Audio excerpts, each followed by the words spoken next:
kita bahas lebih lanjut topik kita pada kali ini. Apa sih gas alam itu? Gas alam adalah zat hidrokarbon yang sangat mudah terbakar dan tidak berwarna, yang terutama terdiri dari metana dan etana. Gas alam tidak digunakan dalam bentuk murni, melainkan gas ini diproses dan diubah menjadi bahan bakar yang lebih bersih untuk konsumsi. Namun menurut beberapa para ahli, adapun definisi gas alamnya antara lain: 1. Menurut American Gas Association, gas alam adalah bahan bakar fosil terbersih di bumi dan tidak berwarna serta tidak berbau dalam keadaan aslinya. Ini terdiri atas 4 hidrokarbon atau 1 atom karbon. Yang kedua, menurut National Geographic, definisi gas alam adalah bahan bakar fosil seperti bahan bakar fosil lainnya, misalnya batu bara dan minyak bumi. Gas alam terbentuk dari tumbuhan, hewan, dan mikroorganisme yang hidup pada zaman dahulu atau jutaan tahun yang lalu. Oke teman-teman, selanjutnya tuh ada jenis-jenis gas alam. Nah, apa aja sih jenisnya? Yang pertama itu ada metana. Metana ini merupakan jenis gas alam yang paling umum dan paling utama. Nah, gas ini memiliki sifat yang mudah terbakar, sehingga sering dijadikan sebagai bahan bakar kendaraan. Nah, metana ini juga digunakan sebagai pembangkit listrik, karena ia bisa menghasilkan listrik. Lalu yang kedua ada etana, di mana etana ini memiliki sifat yang mirip dengan propana dan butana. Etana biasanya dipisahkan dari gas alam dalam proses pemurnian untuk digunakan sebagai bahan baku petrokimia, seperti memproduksi plastik dan karet sintetis. Nah, lalu yang ketiga ada propana dan butana. Propana dan butana ini adalah jenis gas alam yang digunakan secara luas dalam industri rumah tangga. Kedua gas ini juga dapat dijadikan bahan bakar alternatif untuk kendaraan dan elektronik lainnya. Nah, propana dan butana biasanya dihasilkan bersamaan dan terpisah dari gas alam dalam proses pemurniannya.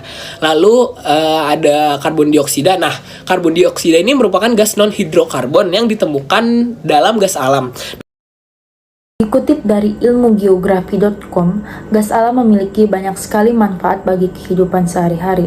Salah satu di antara banyaknya manfaat yang bisa kita rasakan dari penggunaan gas alam itu yang pertama adalah sebagai pembangkit listrik. Pembangkit listrik tenaga uap atau yang biasa kita singkat dengan PLTU merupakan pembangkit listrik yang bahan baku utamanya adalah gas alam. Oleh karena itu, pembangkit listrik tenaga uap ini merupakan salah satu pembangkit listrik yang ramah lingkungan. Yang kedua adalah bahan bakar alternatif dari pengganti bahan bakar solar dan bensin, yang diyakini ramah lingkungan karena tidak menghasilkan gas buangan yang berbahaya, baik bagi manusia maupun bagi lingkungan. Yang ketiga adalah sebagai bahan baku industri pabrik, yaitu industri plastik dan industri pupuk. Yang paling sering kita jumpai adalah sebagai gas LPG di dalam rumah tangga. Baik Pak, perkenalkan nama saya Adrian. Saya mau nanya Pak, mengapa gas alam itu naik? Apakah disebabkan oleh ketersediaannya? Maksudnya naik apanya? Kayak harganya tuh Pak. Oh, harga. Ya kan sebetulnya kalau bicara harga, biaya, itu namanya semuanya ada di mekanisme pasar, ya kan? Kalau yang membutuhkan banyak, sumbernya sedikit, harganya pasti mahal. Ya kan? Kalau yang membutuhkannya sedikit, tapi barangnya banyak, nggak ada yang mau beli, diobral sama yang punya barang. Diturunin harganya. Hanya itu sebetulnya simpel mekanisme. Itu prinsip ekonomi, ya kan? Sekarang misalnya cari daging mau lebaran nih, pasti naik harganya. Karena semua orang pengen lebaran, masak daging, bikin rendang, bikin apa di rumah. Di pasar harga daging pasti naik. Harga bahan pokok makanan BBM itu banyak, sembako pasti itu naik.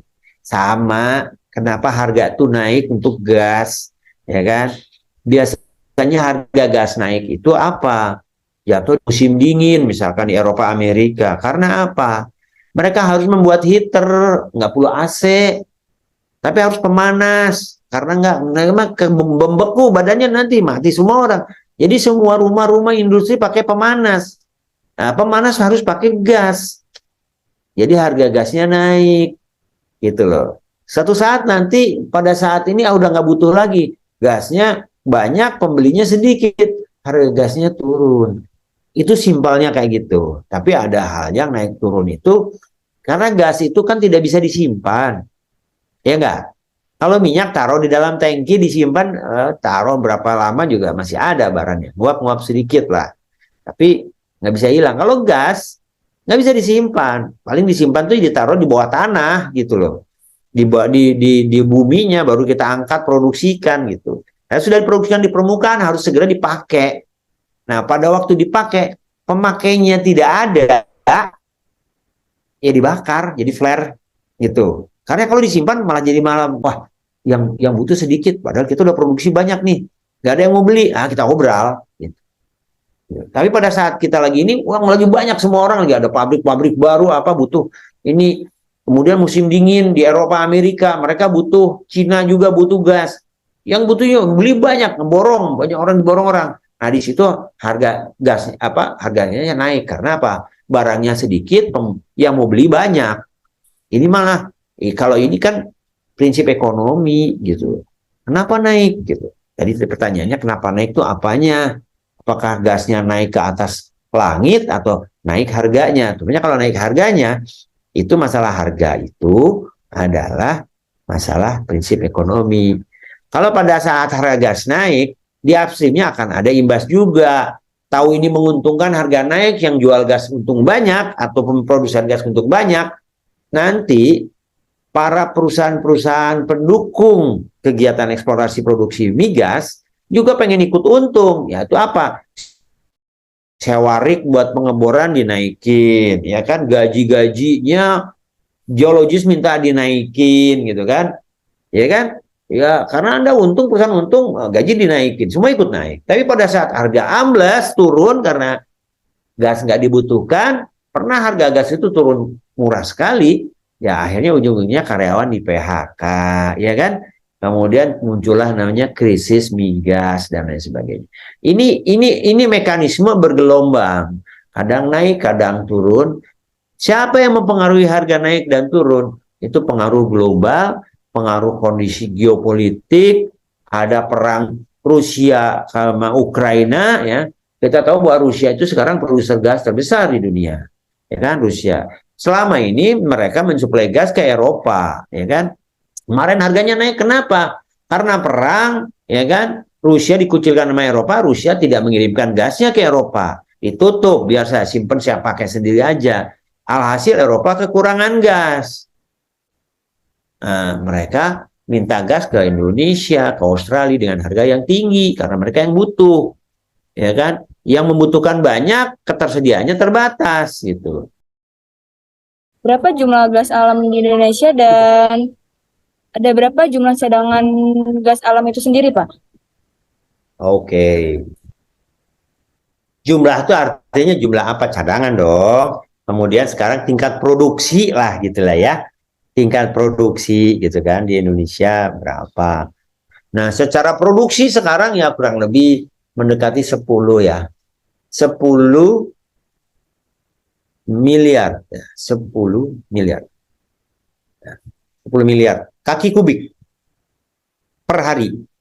Kalau cadangan, nah cadangan itu kalau tadi M dan M juta, M1 ribu, M2 juta, M3 billion, ya, miliar, ya, M4 triliun. Nah, cadangan kita tuh kurang lebih sekarang tuh mungkin sekitar 100 sampai 110 TCF. Ya. Seluruh Indonesia. Kalau dibagi-bagi, ya misalnya yang di BP itu ada sekitar 15-16 TCF. Yang di Sumatera Selatan gitu ada sekian TCF. Di jumlah ya total seluruh Indonesia tuh kurang lebih ada termasuk yang Natuna de Alva ya, kemudian yang Masela, yang apa.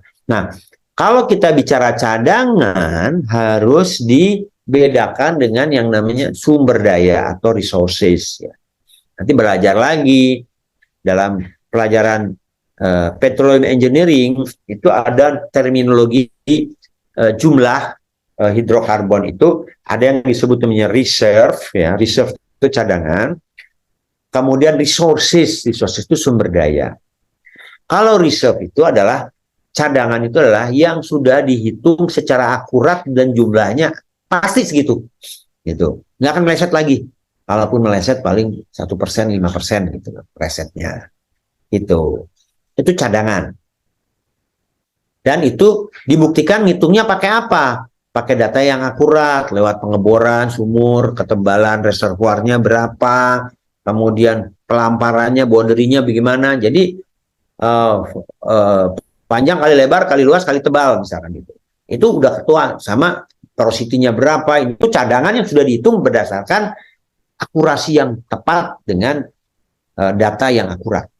Tapi kalau kira-kira di mana ini mesti harus dibuktikan dengan pengeboran lagi atau data seismik lagi atau apa lagi gitu, masih estimasi-estimasian gitu. Itu namanya sumber daya ya, cadangan itu. Sumber daya itu adalah resources.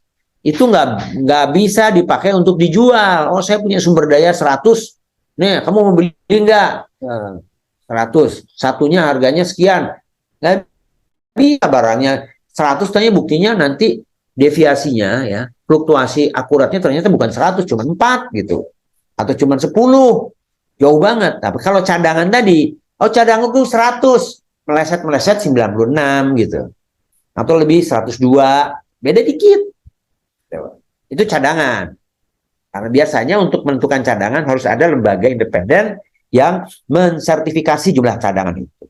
Jadi yang ngitung bukan yang punya lapangan atau yang punya blok minyak. Nanti digede-gedein sama dia, padahal bentuknya belum tentu gede gitu. Harus ada lembaga lain ya. Kalau di Indonesia itu ada Migas, ada ITB ya. Itu bisa mengikut cadangan secara independen. Ya, bukan perusahaan minyak. Ya.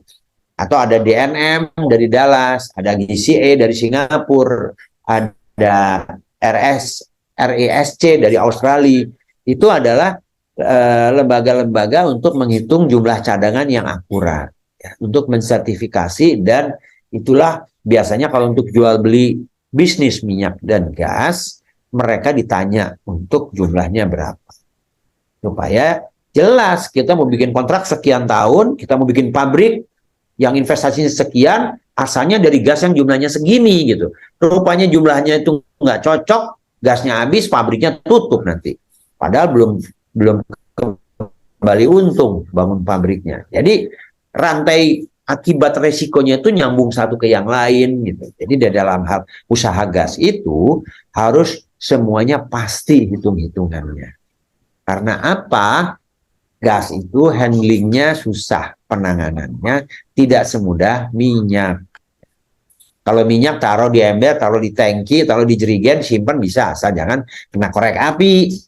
Karena korek api jadilah kayak kemarin itu yang ada di Pelumpang, kebakar habis.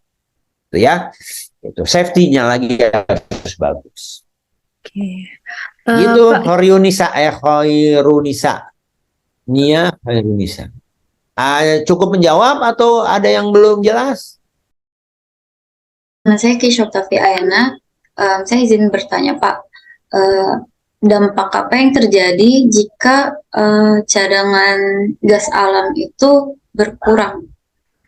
Itu. Terima kasih. Ya,